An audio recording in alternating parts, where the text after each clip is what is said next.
Reserve bank द्वारा reserve bank द्वारा जारी नवीनतम मौद्रिक दरें। बैंक की दर है 4.25%, रेपो दर है 4%, रिवर्स रेपो दर है 3.35%, CRR 3%, SLR 18% और MSF 4.25%।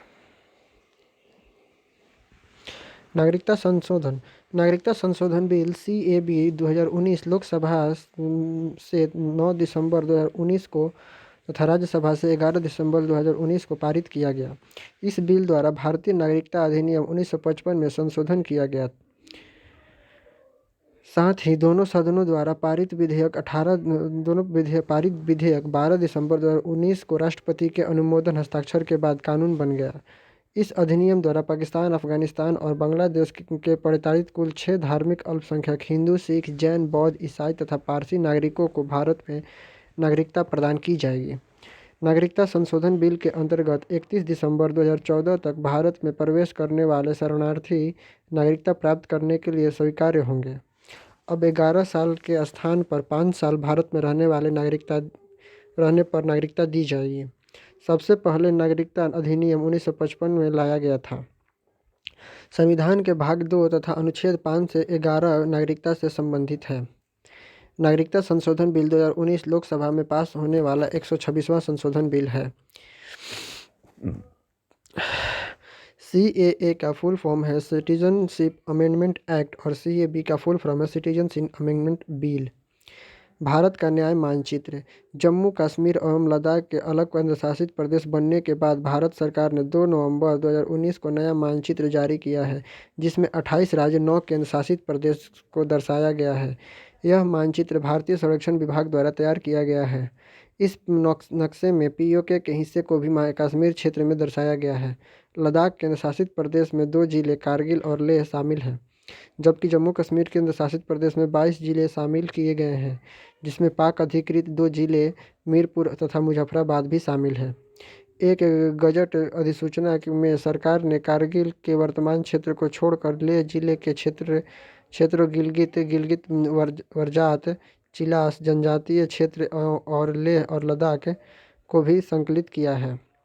दादर और नागर हवेली तथा दमन दीव के विलय के पश्चात 26 जनवरी 2020 से केंद्र शासित प्रदेशों की संख्या 8 हो गई है। सुरक्षा परिषद के नए अस्थायी सदस्य।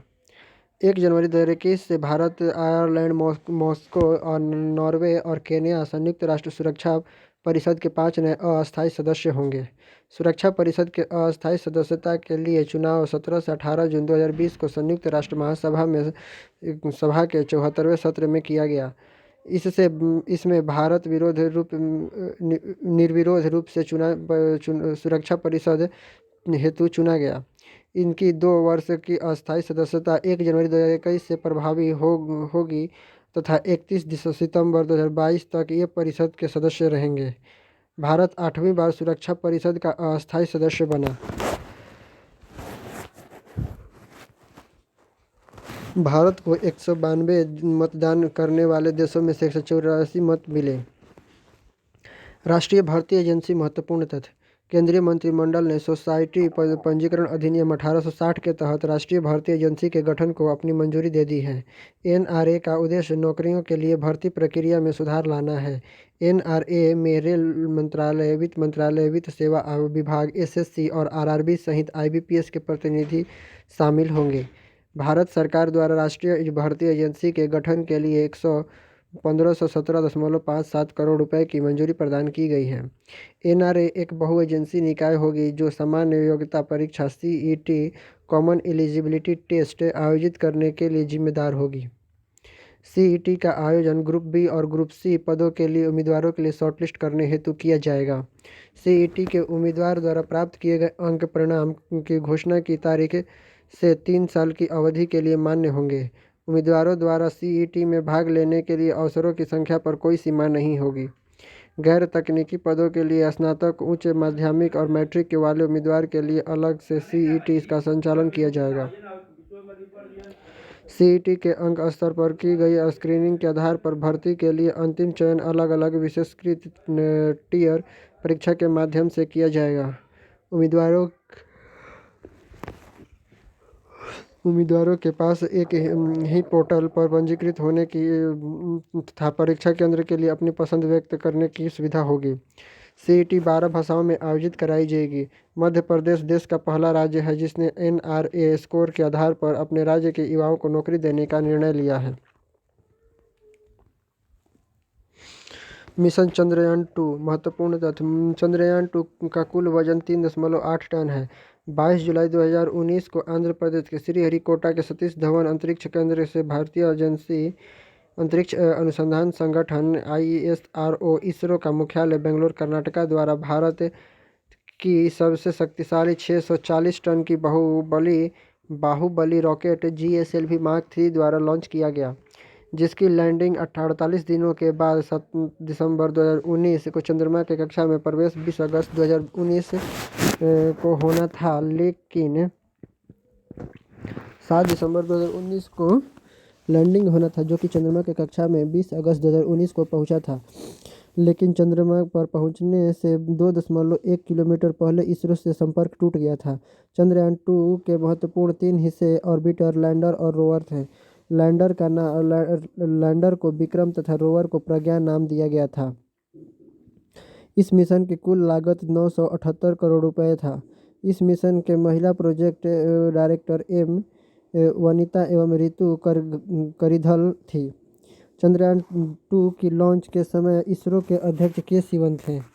चंद्रयान मिशन 1 को 22 अक्टूबर 2008 को PSLV C-11 द्वारा लॉन्च किया गया था। राष्ट्रीय नागरिक रजिस्टर NRC 31 अगस्त 2019 को असम के राष्ट्रीय नागरिक रजिस्टर NRC की अंतिम सूची जारी कर दी गई है। NRC को अंतिम सूची में शामिल करने के लिए कुल 3,11,21,004 लोगों को योग्य पाया गया है, जबकि 19 लाख से अधिक लोगों के नाम अंतिम सूची में नहीं है। कुल 3,30,27,601 लोगों ने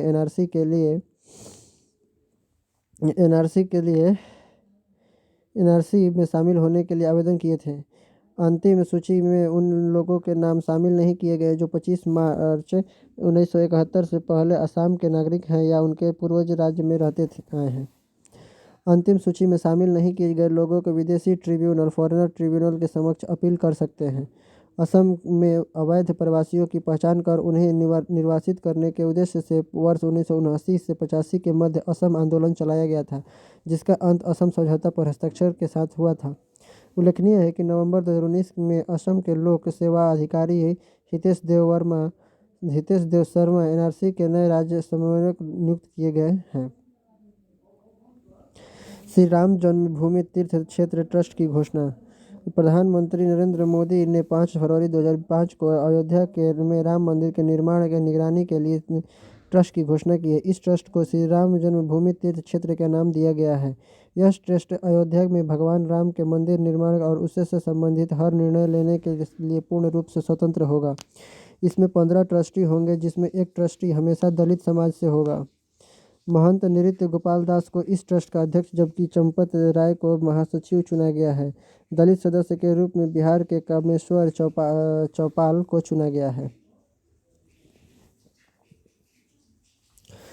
अयोध्या विवाद। सर्वोच्च न्यायालय का फैसला। 30 सितंबर 2010 को इलाहाबाद उच्च न्यायालय ने अयोध्या में विवादित 2.77 एकड़ जमीन को सुन्नी वक्फ बोर्ड, निर्मोही अखाड़ा और रामलला विराजमान के बीच बराबर बराबर बांटने का आदेश दिया था, जिसे सर्वोच्च न्यायालय में चुनौती दी गई थी। 9 नवंबर 2019 को सर्वोच्च न्यायालय की 5 सदस्यीय संविधान पीठ ने अयोध्या को विवादित भूमि के मामले पर महत्वपूर्ण फैसला सुनाते हुए 2.77 एकड़ विवादित जमीन पर रामलला विराजमान का हक माना है। साथ ही मुस्लिम पक्ष सुन्नी सेंट्रल वक्फ बोर्ड को अयोध्या शहर में ही 5 एकड़ जमीन देने का आदेश दिया है। कोर्ट ने इस मामले के पहले पक्षकार गोपाल सिंह विशारद को उनके निधन के 33 साल बाद पूजा करने का हक प्रदान किया है। महंत नृत्य गोपाल दास राम मंदिर ट्रस्ट के अध्यक्ष बनाए गए हैं। Statue of unity. प्रधानमंत्री नरेंद्र मोदी ने 31 अक्टूबर 2018 को गुजरात के नर्मदा जिले में सरदार वल्लभ भाई पटेल के 143वीं जयंती पर 182 मीटर यानी कि 597 फीट ऊंची वाली दुनिया की सबसे ऊंची मूर्ति का अनावरण किया है। स्थान साधु बेट द्वीप, सरदार सरोवर बांध के निकट, गरुड़ेश्वर बांध, नर्मदा जिला, गुजरात, भारत। आधार के साथ कुल ऊंचाई 240 मीटर यानी कि 787.40 मीटर फीट है। शिल्पकार राम वी सुतार हैं। निर्माण कंपनी L&T है। कुल लागत 2400 करोड़ यानी कि अतिरिक्त 650 करोड़ रख रखाव पर है। भारत सरकार की आगामी लक्ष्य। एक राष्ट्र एक राशन कार्ड पूरे देश में लागू करने का लक्ष्य 2020 तक है। किसानों की आय दोगुना करने का लक्ष्य 2022 है। GDP में विनिर्माण क्षेत्र का हिस्सा 17% और से 25% करने का लक्ष्य 2022 है। देश को सिंगल यूज प्लास्टिक से मुक्त करने का लक्ष्य 2022 है। सबके लिए आवास मुहैया कराने का लक्ष्य 2022 है। हर परिवार को बिजली और LPG कनेक्शन उपलब्ध कराने का लक्ष्य 2022 है। सभी गाँवों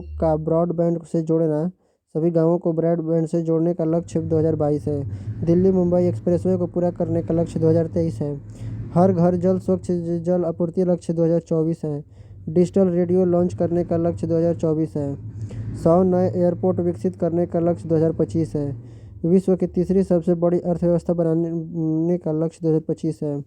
मवेशियों में फुट और माउथ रोग खत्म करने का लक्ष्य 2025 है। भारत को $5 ट्रिलियन अर्थव्यवस्था बनाने का लक्ष्य 2025 है। भारत को टीबी मुक्त देश बनाने का लक्ष्य 2025 है। दूध प्रसंस्करण क्षमता को दुगुना 108 मिलियन टन करने का लक्ष्य 2025 है। भारत से पूर्ण रूप से मलेरिया उन्मूलन का लक्ष्य 2030 है और 100% इलेक्ट्रिक वाहन यानी कि कार का लक्ष्य 2030 है। धन्यवाद।